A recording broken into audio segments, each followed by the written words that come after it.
সহি মুসলিমের বর্ণনা 2699 নম্বর হাদিস 2699।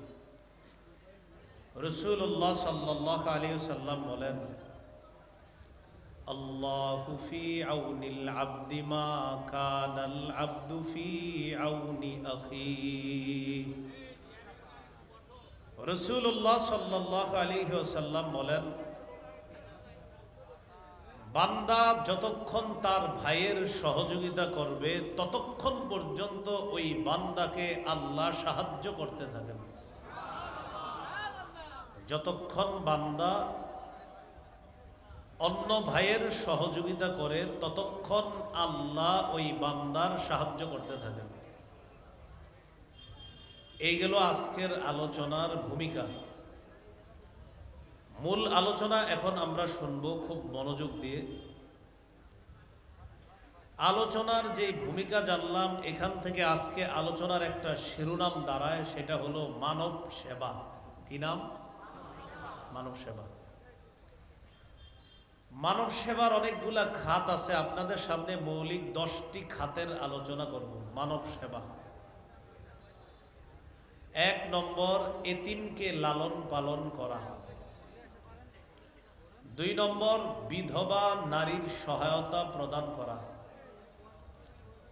3 নম্বর, অসহায় দুস্থ দরিদ্রদের সেবা করা। 4 নম্বর, অসুস্থ ব্যক্তির সেবা শুশ্রূষা করা। 5 নম্বর, প্রতিবেশীর খোঁজ খবর রাখা। 6 নম্বর, অভাবীকে কর্জে হাসানা দেওয়া। 7 নম্বর, ত্রাণ বিতরণ করা। 8 নম্বর, শরণার্থী যারা ঘর বাড়ি হারিয়ে কোথায় আশ্রয় চায় তাদেরকে আশ্রয় দেওয়া, তাদের নিরাপদ বাসস্থানের ব্যবস্থা করা। 9 নম্বর, স্বেচ্ছায় সুস্থ শরীরে রক্ত প্রদান করা। 10 নম্বর, সমাজ কল্যাণমূলক কাজ করা। এই হলো মানব সেবার অনেকগুলা খাতের মধ্যে 10টি খাত। মানব সেবার 1 নম্বর যেই খাতের কথা জানলাম আমরা, সেটা হলো এতিমের লালন পালন করা। যার ব্যাপারে জানা যাবে সে মাও হারিয়েছে, বাবাও হারিয়েছে, ইতিমধ্যে এমন শিশু পাওয়াও গিয়েছে, এই এতিম শিশুর লালন পালন করা, এটা আমাদের উপর দায়িত্ব কর্তব্য হয়ে যায়। সূরা বাকারার 83 নম্বর আয়াতে আল্লাহ তাআলা বলেন, লা তা'বুদুনা ইল্লাল্লাহ ওয়া বিল ওয়ালিদাইনি ইহসানা ওয়া যিল কুরবা ওয়াল ইয়াতামা ওয়াল মাসাকিন। তোমরা আল্লাহ ছাড়া কারো ইবাদত করো না। পিতা মাতা, নিকটাত্মীয়, এতিম এবং অসহায়দের প্রতি সদাচরণ করো, সদ্ব্যবহার করো। এখানে এতিমের প্রতি সদ্ব্যবহারের কথা আল্লাহ বলেছেন। সূরা বাকারার 215 নম্বর আয়াতে আল্লাহ তাআলা বলেন, ইয়াসআলুনাকা মাযা ইউনফিকুন। তারা আপনার কাছে জানতে চায় তারা কি খরচ করবে, কোন খাতে খরচ করবে। নবী আপনি বলে দেন, কুল মা আনফাকতুম মিন খাইরিন ফালিল ওয়ালিদাইনি ওয়াল আকরাবিন ওয়াল ইয়াতামা ওয়াল মাসাকিনি ওয়াবনিস সাবিল।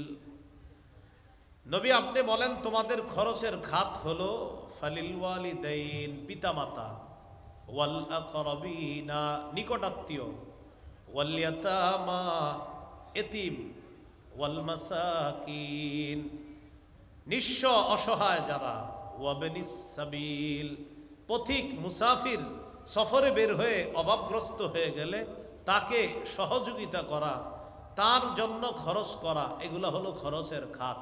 এর মধ্যে এতিমের কথাও আল্লাহ তাআলা আলোচনা করেছেন। এমন অনেক এতিম পাওয়া যাবে যার মা বাবা অনেক ধনী ছিল, সম্পত্তি অনেক।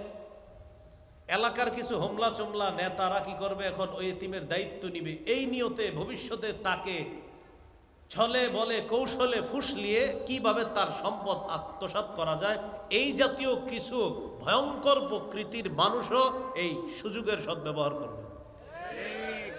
তাদের ব্যাপারে সূরা নিসার 10 নম্বর আয়াতে আল্লাহ তাআলা বলেন, ইন্নাল্লাযীনা ইয়াকুলুনা আমওয়ালাল ইয়াতামা যুলমা ইন্নামা ইয়াকুলুনা ফি বুতুনিহিম নারাও ওয়া সায়াসলাউনা সাঈরা। নিশ্চয়ই যারা অন্যায়ভাবে এতিমের সম্পদ আত্মসাৎ করে, বলেন আমার সাথে সবাই, তারা তাদের পেটে আগুন খায়। তাহলে প্রথম অংশ আমি বলি, দ্বিতীয় অংশ আপনারা বলেন। বলেন তো, যারা এতিমের সম্পদ খায় তারা কি খায়? আগুন খায়। এই এলাকায় আশেপাশেও এরকম পাবেন যারা ভদ্র স্টাইলে এতিমের সম্পদ আত্মসাৎ করে, এরা পেটের মধ্যে আগুন ঢুকায়। ওয়াসায়াসলাউনা সাঈরা, সত্য রচিরেই তারা প্রজ্বলিত আগুন জাহান্নামে প্রবেশ করবে। নাউজুবিল্লাহ। আমার দুই আঙ্গুলের দিকে তাকান, দেখেন মাঝখানে একটু হালকা ফাঁকা। সহিহ বুখারীর বর্ণনা 5304 নম্বর হাদিস। এই হাদিসে রাসূলুল্লাহ সাল্লাল্লাহু আলাইহি সাল্লাম বলেন, আনা ওয়া কাফিলুল ইয়াতীমি ফিল জান্নাতি হাকাযা ওয়া আশারা বিস সাব্বাবাতি ওয়াল উসতা ওয়া ফাররাজা বাইনাহুমা। রাসূলুল্লাহ সাল্লাল্লাহু আলাইহি সাল্লাম মধ্যমা তর্জনী এই দুই আঙ্গুল একত্রিত করে মাঝে কিছুটা ফাঁকা রেখে বললেন, এতিমের অভিভাবক যে ব্যক্তি এতিমের লালন পালন করবে, আমি এবং এতিমের অভিভাবক এইভাবে দুই আঙ্গুলের মতো পাশাপাশি জান্নাতে অবস্থান করবে।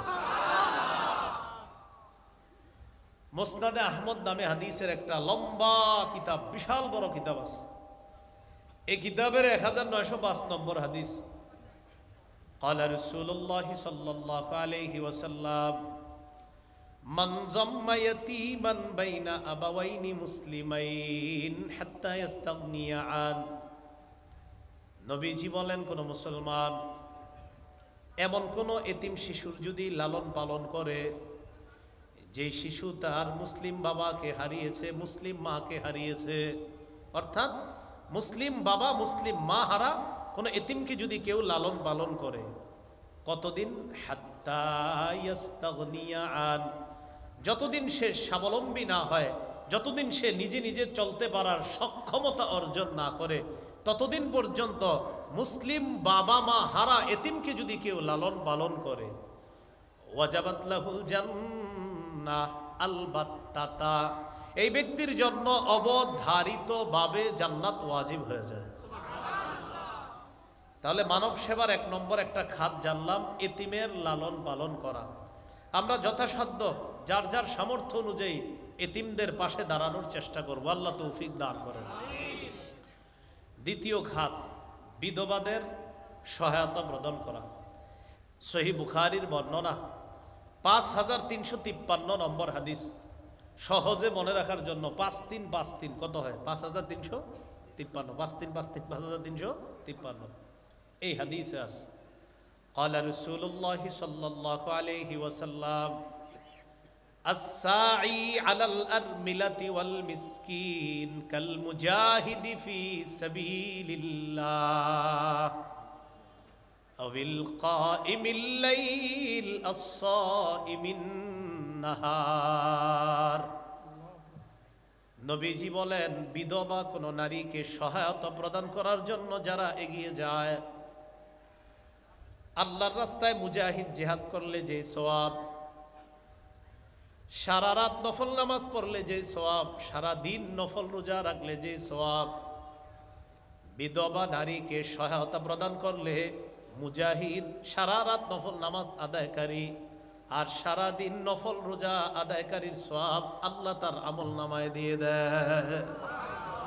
বিধবাকে সহায়তা প্রদান করা, জিহাদ করলে যে সওয়াব, সারা রাত নফল নামাজ পড়লে যে সওয়াব, সারাদিন নফল রোজা রাখলে যে সওয়াব, আল্লাহ তাআলা শুধু বিধবাকে সহায়তা প্রদান করার কারণে আল্লাহ তাকে এই সওয়াব দান করেন। এ হলো মানব সেবার দ্বিতীয় খাত। মানব সেবার 3 নম্বর খাত, অসহায় দুস্থ দরিদ্রদের মাঝে ত্রাণ বিতরণ করা, অথবা আপনার তাদেরকে সেবা প্রদান করা। সূরা বালাদের 14 থেকে 16 নম্বর আয়াতে আল্লাহ তাআলা বলেন, আও ইতআমুন ফি ইয়াউমিন যী মাসগাবা ইয়াতীমান যা মাকরাবা আও মিসকিনান যা মাতরাবা। নবী আপনি জানায়া দেন, ক্ষুধার দিনে খাবার খাওয়ানো, এতিম নিকটাত্মীয়কে খাবার খাওয়ানো, ভুলন্টিত অভাবগ্রস্তকে খাবার খাওয়ানো মানে জান্নাতের ঘাটি অতিক্রম করা। আবার বিপরীত দিকে যারা অসহায়দের পাশে না দাঁড়াবে, তাদের এই না দাঁড়ানোটা আল্লাহ না করেন জাহান্নামে যাওয়ার কারণ হতে পারে, বলি নাউজুবিল্লাহ। দলিল সূরা মুদ্দাসসিরের 42 থেকে 44 নম্বর আয়াত। এই আয়াতে আল্লাহ তাআলা বলেন, জান্নাতীরা জাহান্নামীদেরকে প্রশ্ন করবে, জান্নাতের দরজা জানালা গেট দিয়ে জাহান্নামীদেরকে দেখবে আর জিজ্ঞাসা করবে, মা সালাকাকুম ফি সাকার, আচ্ছা তোমাদেরকে এই জাহান্নামে প্রবেশ করালো কোন জিনিস? জাহান্নামীরা জবাব দিবে, ক্বালু লাম নাকু মিনাল মুসাল্লিন, আমরা নামাজ পড়তাম না, ওয়ালাম নাকু নুতঈমুল মিসকিন, আমরা অসহায়দেরকে খাবারের ব্যবস্থা করতাম না। এই অপরাধের কারণে আজকে আমাদের অবস্থান জাহান্নামে, বলি নাউজুবিল্লাহ। ক্ষুধার্তকে খাবার খাওয়ানো ইসলামের শ্রেষ্ঠ রীতিনীতির অন্তর্ভুক্ত। এলাকার মুসলমানরা যারা আমার আলোচনাটা শুনতেছেন, আপনারা অনেক সময় ওলামায়ে কেরামকে দাওয়াত দিয়ে খাওয়ান, ভালো কথা। একজন আলেমকে দাওয়াত দেওয়ার পর অনেক আইটেম করেন, অথবা আপনার কোটিপতি আত্মীয়কে দাওয়াত দিয়ে অনেক আইটেম করেন আপনারা, এটা কিন্তু সত্যি কথা। আপনার কলিগকে আপনি দাওয়াত দিয়ে খাওয়ান, এটাও সত্য। এলাকার গরিব অসহায় দুস্থদেরকে কয়দিন আপনি এরকম দাওয়াত দিয়ে খাওয়িয়েছেন? সর্বোচ্চ খাওয়াইলে শুক্রবার দিন হয়তো দরজায় বসায়া একটা প্লেটে ভাত দিয়ে ওই ঘরের সামনে বসায়া খাওয়াই দিয়েছেন। আপনাদেরকে একটা বুদ্ধি শিখিয়ে দিই, মাঝে মাঝে এই জাতীয় গরিব যারা একদম অসহায় ভিক্ষা করে তাদেরকে কানে কানে বলবেন, আগামী শুক্রবার জুমার পরে আমার বাসায় তোমার দাওয়াত, আমার ঘরে তুমি খাবা। তো সে চিন্তা করবে, ওনার ঘরে খাওয়া মানে মনে হয় ঘরের দরজায় বসবো আমি, প্লেটে কিছু খানা দিবে, আমি খেয়ে চলে আসবো। তো ওই ব্যক্তি পরের দিন পরের জুমায় যখন আপনার বাসায় যাবে, আপনার ঘরে যাবে, তাকে একজন আলেমকে দাওয়াত দিলে ঠিক যেখানে বসাইতেন তাকেও ঘরে ঠিক সেখানে বসাবেন, মেহমানদেরকে যেখানে বসাইতেন তাকেও। তো সে তো বিশ্বাস করবে না, এগুলো কি করতেছে। আপনি সেখানে বসাবেন, বসায় তাকে খাওয়াবেন। হাদিসে আসছে এই জাতীয় মানুষগুলাকে হঠাৎ খুশি করে দিলে ওই ব্যক্তির জন্য জান্নাত ওয়াজিব হয়ে যায়। সে কিরকম খুশি হবে, হঠাৎ আমার এখানে বসাইছে। তো এরা হলো ক্ষুধার্ত, এদেরকে মেহমানদারির ব্যবস্থা করেন। আমি বলছি ক্ষুধার্তদেরকে আপনি একদিন বাসায় দাওয়াত দিয়ে খাওয়ান। সহিহ বুখারীর বর্ণনা 12 নম্বর হাদিস, আন্না রাজুলান সাআলান নবী সাল্লাল্লাহু আলাইহি ওয়াসাল্লাম আইয়ুল ইসলামি খায়রুন ইয়া রাসূলুল্লাহ, ওগো আল্লাহর নবী আপনার কাছে জানতে চাই ইসলামের কোন শিষ্টাচারটা সবচেয়ে উত্তম।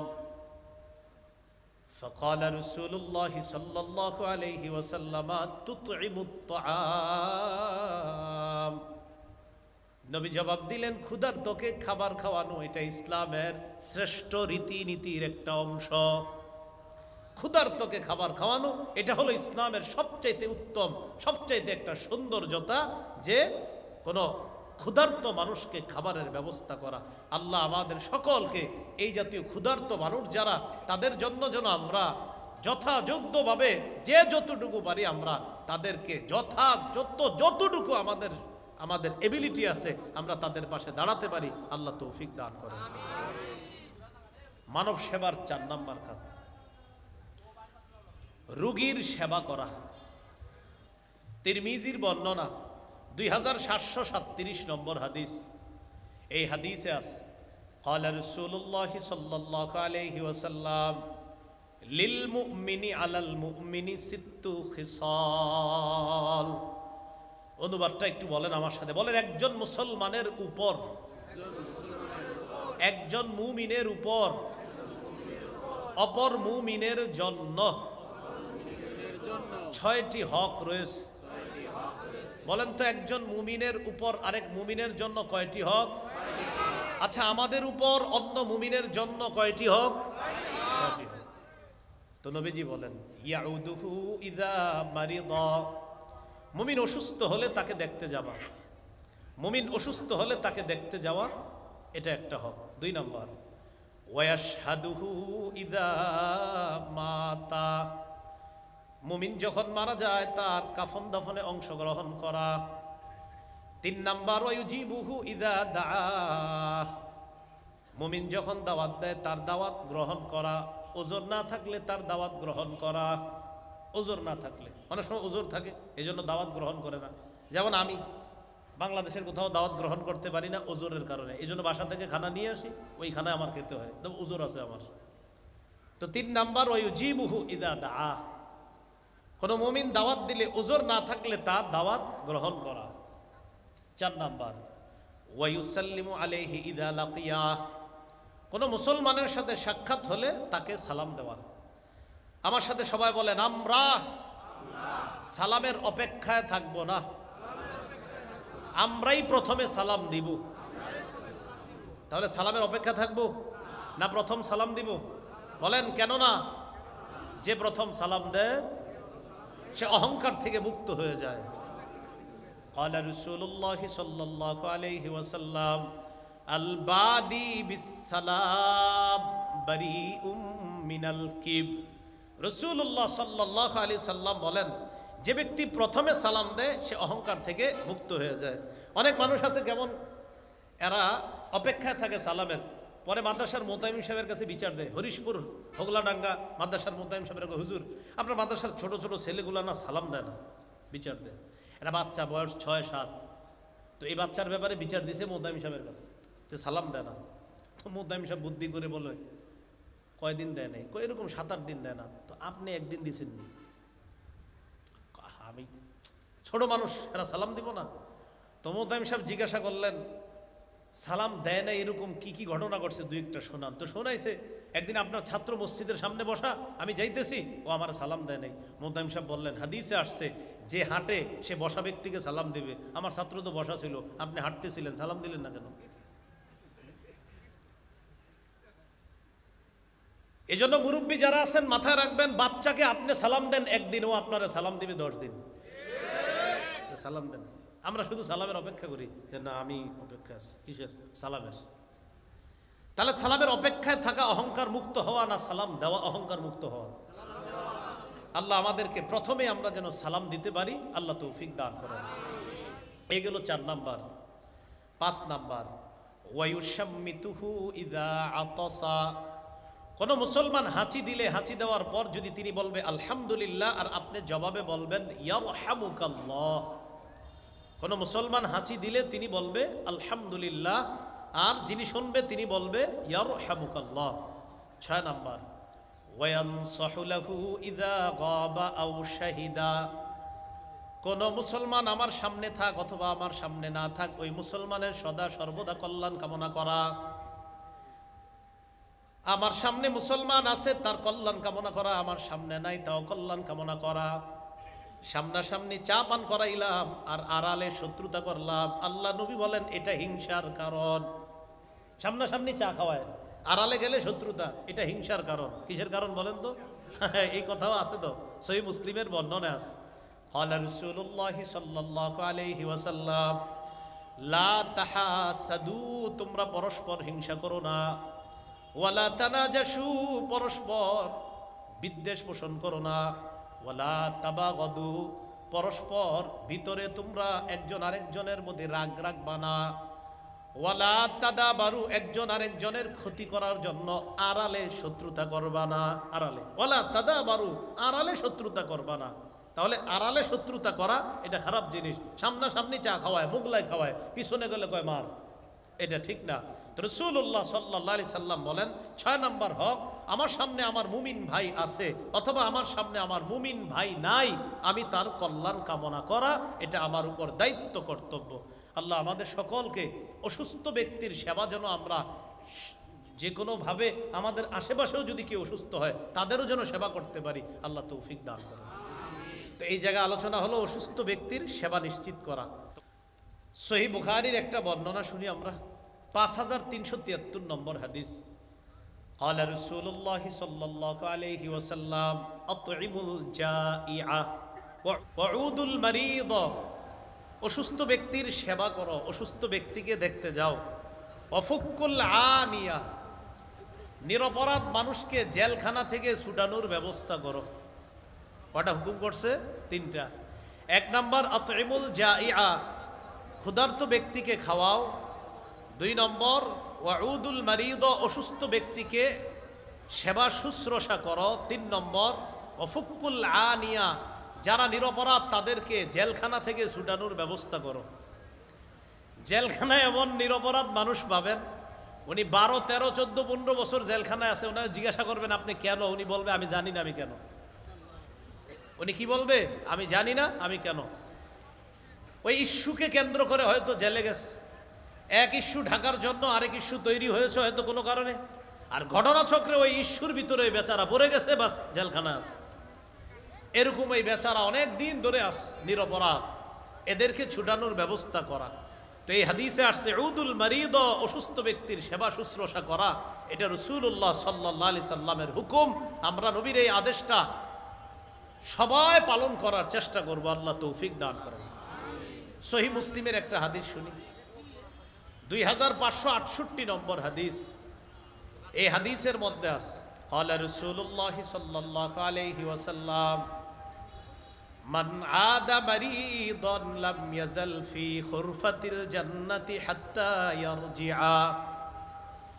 কোন ব্যক্তি যদি কোনো অসুস্থ ব্যক্তিকে দেখতে যায়, আপনি আপনার অসুস্থ খালাকে দেখতে গেলেন, অসুস্থ মামা, নানা, নানু তাদেরকে দেখতে গেলেন, অথবা অসুস্থ কোনো প্রতিবেশীকে দেখতে গেলেন, আপনি ফিরে আসার আগ পর্যন্ত নবী বলেন জান্নাতের ফল বাগানে তুমি ফল আহরণ করতে থাকো। জান্নাতের ফল বাগানে ফল আহরণ করতে থাকো। সহিহ মুসলিমের আরেকটি বর্ণনা শুনি, 2569 নম্বর হাদিস। এই হাদিসের মধ্যে আছে قال رسول الله صلى الله عليه وسلم يقول الله يوم القيامة يا ابن آدم। আল্লাহ তাআলা কিয়ামতের ময়দানে বলবে, হে আদম সন্তান, মারিতু ফালাম তাউদনি। আল্লাহ তাআলা বলবেন আমি অসুস্থ হলাম, তুমি আমাকে দেখতে আসো নাই। কে বলবে? বলেন কে বলবে? আল্লাহ তাআলা বলবে আমি অসুস্থ হয়েছি, তুমি আমাকে দেখতে আসোনি। বান্দা বলবে কাইফা আউদুকা ওয়া আনতা রব্বুল আলামিন। আল্লাহ আপনি বিশ্ব জগতের রব, আপনাকে আবার কিভাবে দেখতে যাব? আপনার সেবা শুশ্রূষা কিভাবে করব? আপনি না বিশ্ব জগতের রব। তখন আল্লাহ তাআলা জবাব দিবেন আমা আলিমতা আন্না আবদি ফুলানান মারিদা। তুমি কি জানো নাই আমার অমুক বান্দা অসুস্থ হয়েছে? ফালাম তাউদুহু, আমার ওই বান্দাকে তুমি দেখতে যাও নাই। আমা আলিমতা আন্নাকা লাউ উত্তাহু লা ওয়াজাদতানি ইনদাহু। তুমি জানো তুমি যদি আমার ওই অসুস্থ বান্দার কাছে যাইতা, তার সেবা শুশ্রূষা করতা, আমি আল্লাহকে ওই অসুস্থ বান্দার কাছে তালাশ করে পাইতাম। তাহলে অসুস্থ ব্যক্তিকে দেখতে যাওয়া, সেখানে গেলে আল্লাহকে পাওয়ার এটা অন্যতম একটা মাধ্যম। তাই অসুস্থ ব্যক্তি যারা, তাদের সেবা শুশ্রূষা আমরা যে যতটুকু পারি করার চেষ্টা করব। আল্লাহ তৌফিক দান করেন। এইগুলো আপনার স্বাস্থ্য সেবা নিশ্চিত করা অসুস্থ ব্যক্তির 4 নাম্বার খাত গেল। 5, প্রতিবেশীর খোঁজ খবর রাখা। বন্যা এমন প্রতিবেশী হয়েছে অনেকের যে এক প্রতিবেশী ডুবে গেছে, আরেক প্রতিবেশী ঢাকা থাকার কারণে বেঁচে গেছে। এখন এই টাকাওয়ালা প্রতিবেশীর উচিত ওই অভাবগ্রস্ত প্রতিবেশীর খোঁজ খবর নেওয়া। আসসালামু আলাইকুম আব্দুর রহমান ভাই, আপনিও বন্যার পানিতে অনেক সমস্যায় ছিলেন, এখন কি অবস্থা? এই খোঁজ খবর নিয়ে তাকে যথাসাধ্য সহযোগিতা করার চেষ্টা করতে হবে। সহিহ বুখারীর বর্ণনা 6015 নম্বর হাদিস। قال رسول الله صلى الله عليه وسلم ما زال جبريل يوصيني بالجار حتى ظننت انه سيورثه। আগে আপনাদেরকে জিজ্ঞাসা করি, প্রতিবেশী কি উত্তরাধিকার পায়? প্রতিবেশীকে কি মিরাজ দিতে হয়? না। নবীজি বলেন জিবরিল আমিন প্রতিবেশীর ব্যাপারে আমাকে এত বেশি ওসিয়ত করছে, বারবার আমাকে বলছে হাবিব আপনি প্রতিবেশীর হক আদায় করেন, প্রতিবেশীর হক আদায় করেন, প্রতিবেশীর হক আদায় করেন। আমাকে এত বেশি বলছে, আমি চিন্তায় পড়ে গেলাম, ধারণা করে ফেললাম, না জানি কখন জিবরিল আমিন এসে বলে দেয় আল্লাহ তাআলা প্রতিবেশীকেও উত্তরাধিকার বানিয়ে দিছে। মানে নবীজি বলেন আমি চিন্তায় পড়ে গেলাম যে জিবরিল আমিন কখন আইসা এটা বলে ফেলে কিনা যে প্রতিবেশী এখন থেকে মিরাজ পাবে, কিন্তু পাবে না, মানে মিরাজ পাবে না। কিন্তু নবী বলেন এত বেশি আমাকে বলছে প্রতিবেশীর কথা, আমি চিন্তিত হয়ে গেলাম, না জানি কখন জিবরিল আমিন এসে বলে ফেলে যে হাবিব এখন থেকে মিরাজ যে দিবেন প্রতিবেশীকেও দিতে হবে, আমি এমনটা মনে করে ফেললাম।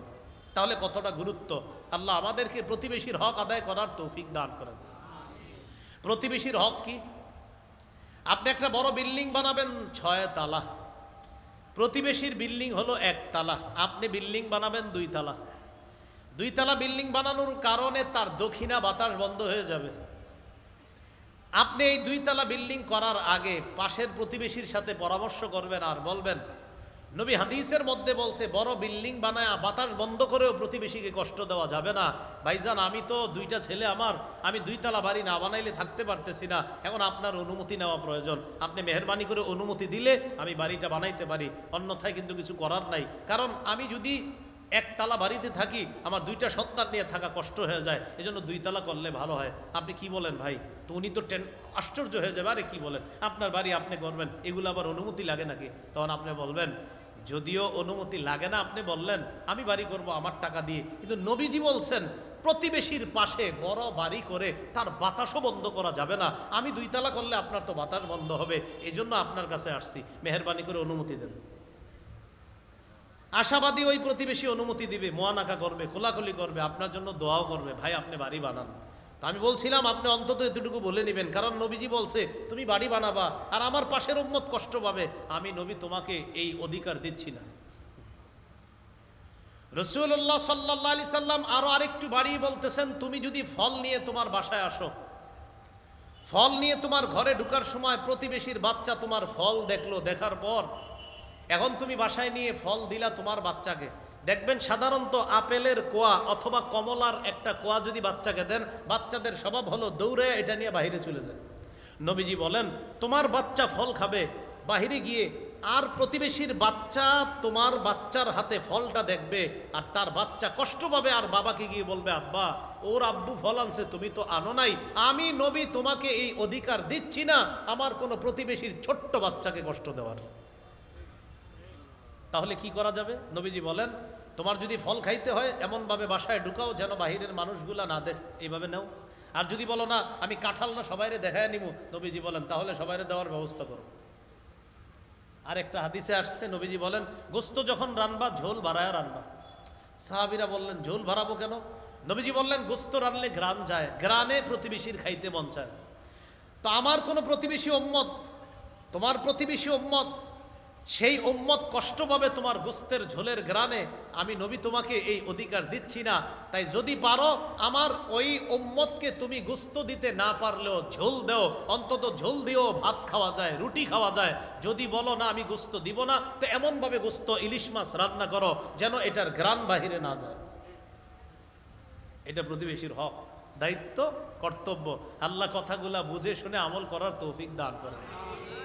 তো বলছিলাম এখন অভাবগ্রস্ত অসহায় প্রতিবেশী আছে, তাদের খোঁজ খবর নেওয়া টাকাওয়ালা প্রতিবেশীদের দায়িত্ব, কর্তব্য। আল্লাহ এই কর্তব্যগুলা পালন করার তৌফিক দান করেন। সহিহ মুসলিমের বর্ণনা 46 নম্বর হাদিস, এই হাদিসের অনুবাদটা আমরা সবাই মিলে করব। আগে শুনেন নবী কি বলে। ক্বালা রাসূলুল্লাহ সাল্লাল্লাহু আলাইহি ওয়াসাল্লাম ওয়াল্লাহি লা ইউমিনু ওয়াল্লাহি লা ইউমিনু ওয়াল্লাহি লা ইউমিনু। বলেন সবাই আল্লাহর কসম সে মুমিন না, আল্লাহর কসম সে মুমিন না, আল্লাহর কসম সে মুমিন না। এবার আমার সাথে বলেন কে সে? সে কে? নবীজি বলতেছে সে মুমিন না, সে মুমিন না, সে মুমিন না। এখন বলেন সে কে? সাহাবীরাও বললেন কিলা মান ইয়া রাসূলুল্লাহ, হুজুর সেটা কে? আপনি যে বললেন সে মুমিন না, সে মুমিন না, সে মুমিন না, সাহাবীগণ বললেন কিলা মান ইয়া রাসূলুল্লাহ, হুজুর সে কে? রাসূলুল্লাহ সাল্লাল্লাহু আলাইহি সাল্লাম বলেন আল্লাযী লা ইয়ামানু জারুহু বাওয়াইকা, সে হলো ওই ব্যক্তি যেই ব্যক্তির প্রতিবেশী তার অনিষ্টতা থেকে নিরাপদ না, আমার অনিষ্টতা থেকে আমার প্রতিবেশী যদি নিরাপদ না থাকে, নবী বলেন সে ঈমানদার না, সে ঈমানদার না, সে ঈমানদার না, যদি প্রতিবেশী তার অনিষ্টতা থেকে নিরাপদ না থাকে।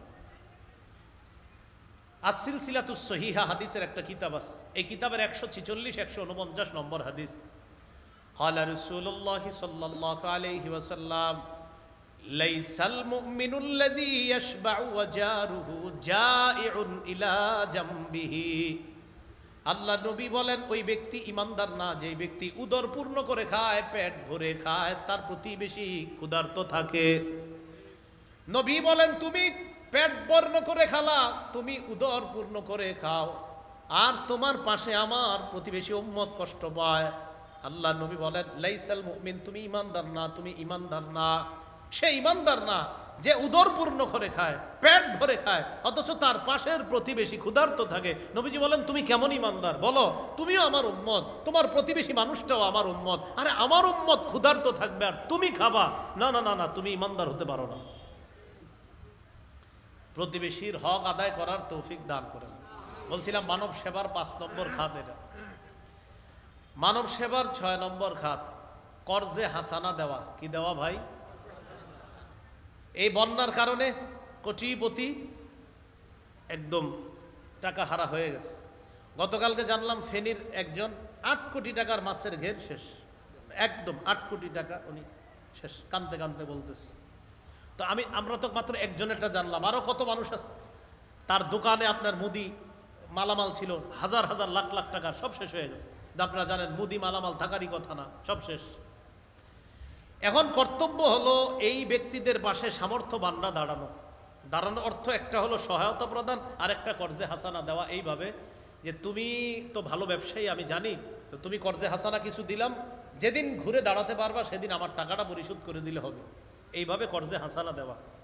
কেউ যদি এরকম কর্জে হাসানা কাউকে 2 বার দেয়, কয়বার? আমি আপনাদের কাছে জানতে চাই, করজ দিলে এটা কি ফেরত পাওয়া যায় কিনা? আচ্ছা, আর সৎকা করলে কি ফেরত আনা যায় না? কেউ যদি কাউকে 2 বার কর্জে হাসানা দেয়, আর ওই কর্জে হাসানা দেওয়া মানে এটা আবার ফেরত পাবে। ইবনে মাজার 2430 নম্বর হাদিস। ক্বালা রাসূলুল্লাহ সাল্লাল্লাহু আলাইহি ওয়াসাল্লাম মা মিন মুসলিমিন ইউকরিজু মুসলিমান করজা ইল্লা কানা কা সাদাকাতিহা মাররাতান। কোন মুসলমান যদি অন্য কোন মুসলমানকে কর্জ দেয় মাররাতাইনি 2 বার, ইল্লা কানা কা সাদাকাতিহা মাররাতান, আপনি 2 বার কাউকে কর্জে হাসানা দিলেন, এটা আবার কিছুদিন পরে ফেরত পাবেন ইনশাআল্লাহ। কিন্তু এই 2 বার দেওয়ার কারণে সমস্ত সম্পদ একবার সদকা করার সওয়াব পেয়ে যাবেন। সদকা কিন্তু করেন নাই, কিন্তু এনে ফিরি ফিরি সৎকার সওয়াব পাবেন, ওই যে 2 বার আপনি কর্জে হাসানা দিলেন। আল্লাহ আমাদেরকে আমল করার তৌফিক দান করেন।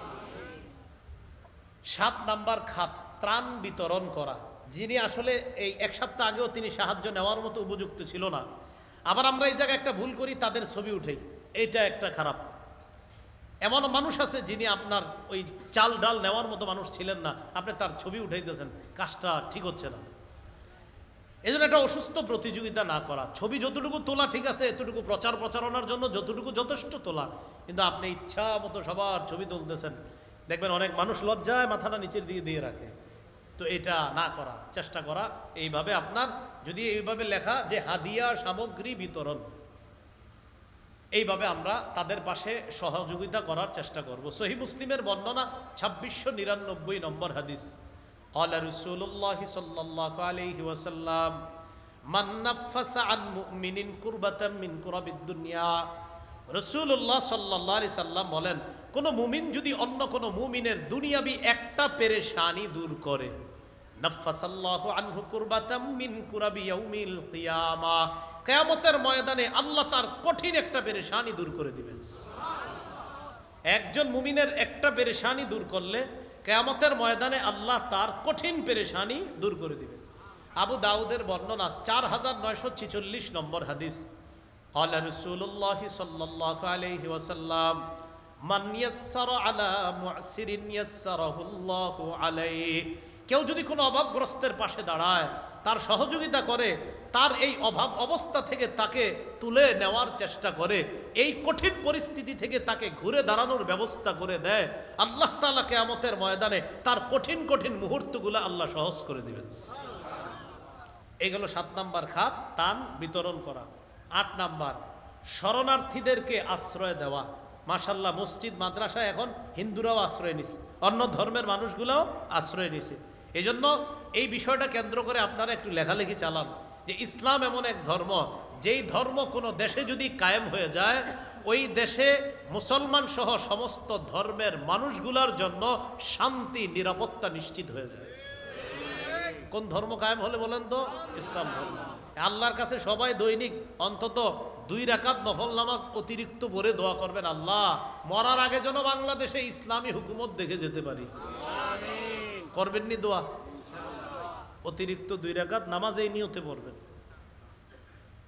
তো শরণার্থীদেরকে আশ্রয় দেওয়া, এটা তাদের প্রতি দয়া প্রদর্শন করা।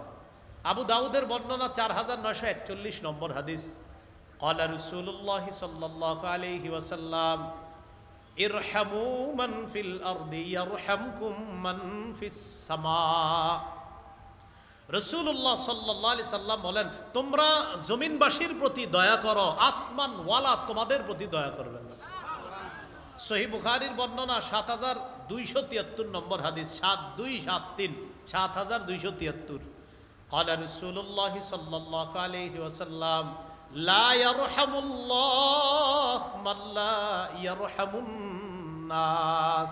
যে মানুষের প্রতি দয়া করে না, আল্লাহ তার প্রতি দয়া করে না। যে মানুষের প্রতি দয়া করে না, আল্লাহ তার প্রতি দয়া করে না। আমরা মানুষের প্রতি দয়া করব, যেমন আসমান ওয়ালা আমাদের প্রতি দয়া করে।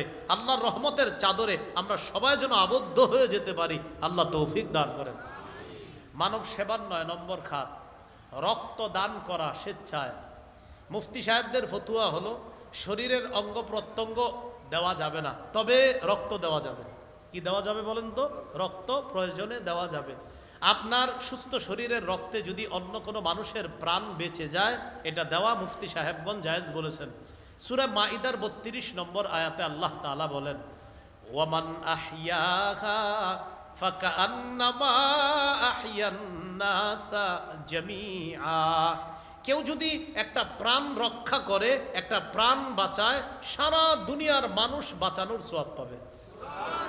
একজনে একটা মানুষ বাঁচাইলে সারা দুনিয়ার মানুষ বাঁচানোর সওয়াব পাবে।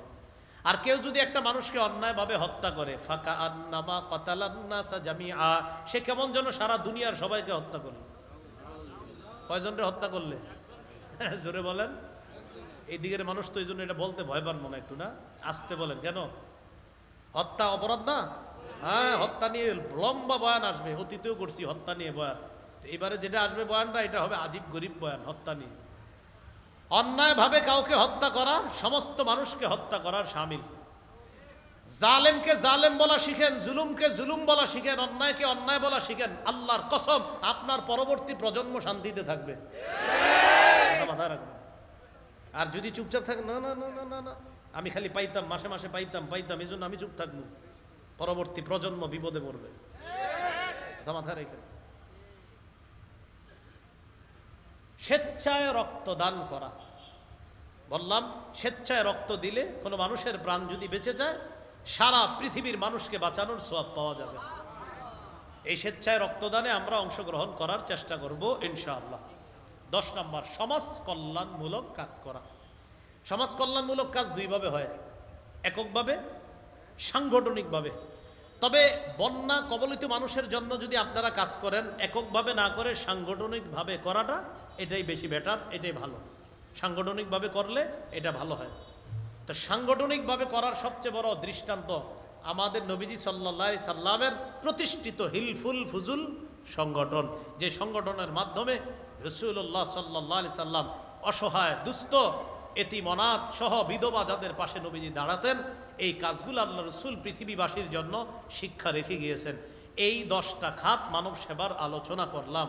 আল্লাহ তাআলা আমাদের সকলকে, আমরা যেভাবে যেখান থেকে পারি, বর্তমানে আমাদের বাংলাদেশে যারা পীড়িত, যারা বর্তমানে কঠিন অবস্থার মধ্যে দিয়ে তাদের জীবনটা পার করতেছে, তাদের পাশে দোয়ার মাধ্যমে, অর্থের মাধ্যমে যেভাবে পারি আমরা যেন দাঁড়াতে পারি, আল্লাহ তৌফিক দান করেন।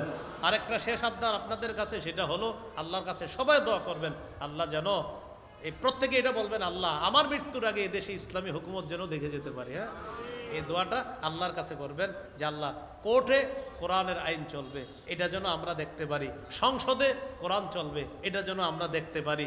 এমপি মন্ত্রী যারা হবে তারা একদিক দিয়ে তাদের অফিস করবে, আর রাতের বেলা তারা কর্মস্থলে যাবে, তারা কর্ম করবে, কর্ম করে তারা টাকা পয়সা কামাই করবে।